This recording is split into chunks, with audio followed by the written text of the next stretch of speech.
ঢালাও একটা মন্তব্য করে দেওয়া হয়, অমুক দল এত বছর ধরে দুর্নীতি করেছে, অথবা বিরোধী দল, যেমন আমরা আপনার আওয়ামী লীগ আমলে শুনতাম কোথাও কোনো আগুন টাগুন ধরলে বলা হতো এটা বিএনপি জামাত তারা আগুন ধরিয়েছে, আগুন সন্ত্রাস করেছে, মানুষ পুড়িয়ে মারার রাজনীতি করছে, এগুলো একদম মুখস্থ ঢালাও কথাবার্তা বলা হতো। তো আমরা ভাবতাম এগুলো বোধহয় রাজনৈতিক কথা, কেবল রাজনীতিবিদরাই বোধহয় মাঠ গরম করার জন্য এই সমস্ত কথা বলে। এবং তারপর যখন আমরা আপনার হাসিনা সরকারের পতনের পর এই নতুন সরকার যখন দায়িত্ব নিল, অন্তর্বর্তীকালীন সরকার, এই সরকারের প্রধান হলেন কে? একজন আন্তর্জাতিক খ্যাতিসম্পন্ন ব্যক্তি, doctor Mohammad Yunus, Nobel laureate, Nobel বিজয়ী উনি। তো উনি একদিকে শিক্ষাবিদ, আরেকদিকে আন্তর্জাতিকভাবে তো ওনার একটা পরিচিতি আছে। তো উনি তো প্রথাগত রাজনীতিবিদ নন। তাহলে উনি রাজনীতির ভাষায় যখন কথা বলেন তখন না আসলে আমরা ঠিক বিভ্রান্ত হয়ে যাই। এইগুলি আমি কেন বললাম এতক্ষণ ধরে, সেই জিনিসটা একটু বলি। যেমন শনিবার যে বিশ্ব নারী দিবস ছিল, এই নারী দিবস উপলক্ষে, আন্তর্জাতিক নারী দিবস উপলক্ষে একটা সমাবেশে উনি বক্তব্য দেন। সেখানে যারা নাকি এবার পুরস্কার পেয়েছে তাদেরকে পুরস্কৃত করেন, অনেক কথাবার্তা বলেন।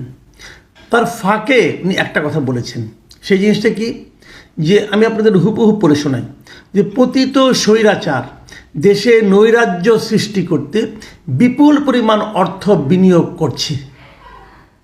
আমাদের এখন ততটাই সতর্ক থাকতে হবে যেমনটা আমরা যুদ্ধের মতো পরিস্থিতিতে ছিলাম। ওনার এই যে দ্বিতীয় বাক্যটা, এটা নিয়ে আমার কোনো আপত্তি নেই, যে আমাদের যুদ্ধকালীন যেরকম সতর্ক থাকতে হয় সেরকম সতর্ক থাকতে হবে। এটা আসলে যখন দেশ জুড়ে নৈরাজ্য চলে, যখন দেশ জুড়ে আইন শৃঙ্খলা পরিস্থিতির চরম অবনতি ঘটে, তখন এরকম থাকতে হয়। এই যে সতর্ক থাকার বিষয়টা, এটা নিয়ে আমার কোনো আপত্তি নাই, সতর্ক তো থাকতেই হবে। কারণ দেশে এখন যা চলছে, নৈরাজ্য, অস্থিরতা, মব কালচার, রাস্তাঘাটে নারীরা বেরোতে পারছে না, নারীর বুকের ওড়না কতটুকু আছে না কতটুকু থাকা উচিত এটা আরেকজন ভদ্রলোক ঠিক করে দিচ্ছেন, এবং তাকে নিয়েও আটকিয়ে রাখা যাচ্ছে না, তাকে মাথায় পাগড়ি টাগড়ি দিয়ে হাতে কোরআন শরীফ ধরিয়ে তাকে মুক্ত করে আনা হচ্ছে। এই যে একটা কালচার চলছে আমাদের এখানে, তার থেকে বেরিয়ে আসার জন্য সবাইকে আসলে সতর্ক থাকা ছাড়া কোনো উপায় নাই। কিন্তু এই সতর্ক যাদের থাকতে হবে তাদের মধ্যে কি রাষ্ট্র আছে? রাষ্ট্রকেও কি সতর্ক থাকতে হবে না? হবে তো। একটা বাড়িতে হঠাৎ করে বাড়ির সামনে 100 লোক বলল যে এই বাড়িতে আওয়ামী লীগের, পতিত আওয়ামী লীগ সরকারের এমপি আছেন, সেখানে 200-300 কোটি টাকা লুকিয়ে রাখা হয়েছে, অস্ত্র আছে, অতএব এই বাড়ি আমরা তল্লাশি করব।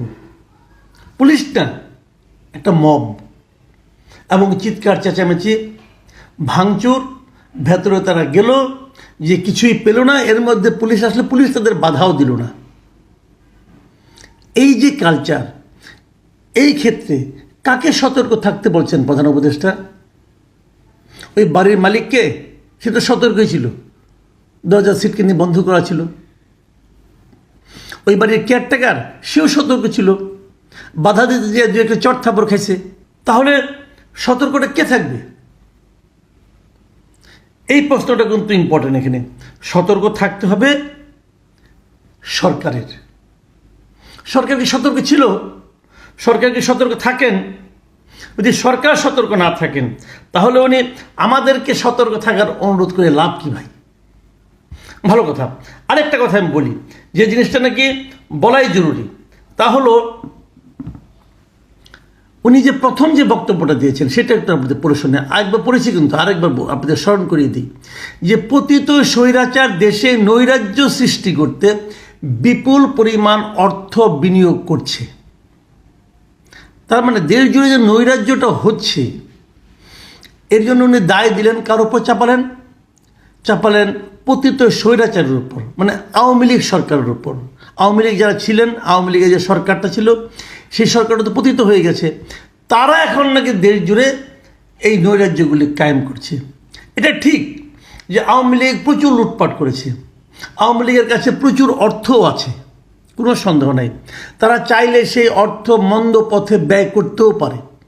নৈরাজ্য সৃষ্টি করার জন্য তারা অর্থ ব্যয় করতে পারবে না আমি তা মনে করি না, করবে না আমি তাও মনে করি না, হয়তো করবেও অথবা করছেও, আমি এটা অস্বীকার করছি না।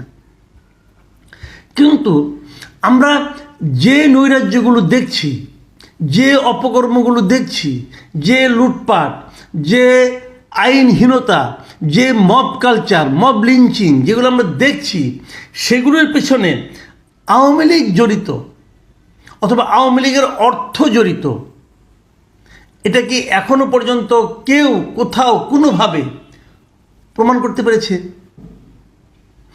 যদি প্রমাণ করতে না পারে তাহলে কিভাবে তাদেরকে দায় দেওয়া হবে, তাদেরকে দোষী সাব্যস্ত করা হবে? একটা কথা বলেন, শাহবাগ থানায় এই যে তৌহিদি জনতা যে হাজির হলো, যে একটা লোককে তার থানার ভেতরে ঢুকে গারদের সামনে যে তার ভিডিও করা হলো, সেই ভিডিও আবার ফেসবুকে দিয়ে দেওয়া হলো, এখানে আওয়ামী লীগের অর্থ ব্যয় করা হয়েছে? যদি হয়ে থাকে তাহলে সেই লোকগুলিকে ধরেন না কেন আপনারা? যে লোকগুলি এই মবটা ক্রিয়েট করেছিল তাদের কাউকে ধরেছেন? একজনকে ধরেছেন বলেন? ধরেছেন? ধরেননি।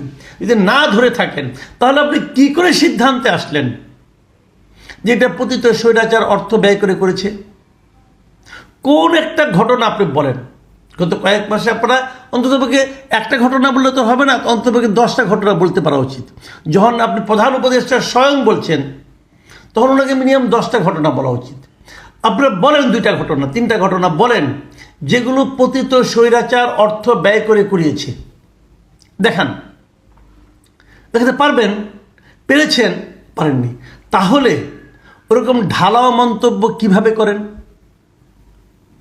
অথচ 2 দিন আগে দেখলাম যে বিবিসির কাছে ইন্টারভিউতে এই প্রধান উপদেষ্টা বললেন দেশের আইন শৃঙ্খলা পরিস্থিতি অসাধারণ, ভালো আছে, কোনো খারাপ হয় নাই। যদি খারাপই না হবে তাহলে তারা অর্থ ব্যয় করছে, এটা আপনি বলেন কিভাবে? এই জায়গাগুলো নিয়েই আমাদের আপত্তি।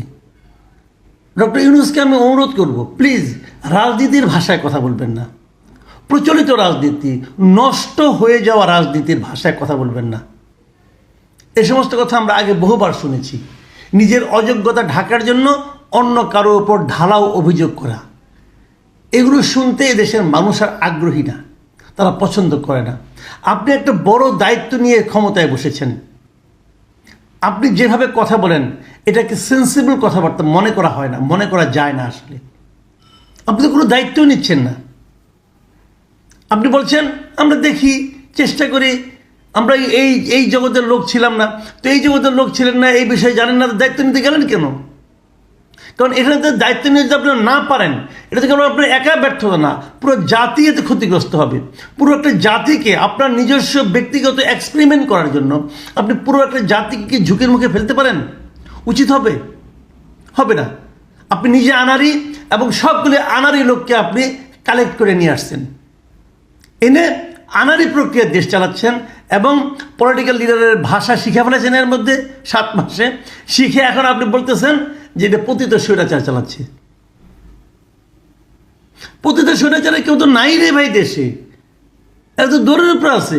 যাও 2-1টা দেশে ছিল, চুপচাপ হয়তো শান্তিপূর্ণ জীবনযাপন করতেছিল, ঘরের মধ্যে চুপচাপ ঘুমাইছিল, তাদের ডেভিল হান্টারের মাধ্যমে তাও তাদেরকে ধরে ফেলেছেন। আর যদি তারা থেকেও থাকে ওদের দমন করার দায়িত্বটা কার? আপনার তো, সেটা আপনি পারছেন না কেন? আমাদের দেশের এই যে প্রবণতাটা, যে অন্যের উপর দায় চাপানো, নিজের অযোগ্যতা, নিজের অক্ষমতার অজুহাত হিসাবে অন্যের উপর দায় চাপানোর যে প্রবণতাটা, এই প্রবণতা থেকে এই জাতি কবে মুক্ত হবে? আমি অনুরোধ করবো ডক্টর ইউনূসকে যে আপনি আপনার মতো করে কথা বলেন, রাজনীতিবিদের মতো করে কথা বলেন না। আপনি রাজনীতিবিদ হওয়ার চেষ্টা করেন না, এটা আপনার কাজ না।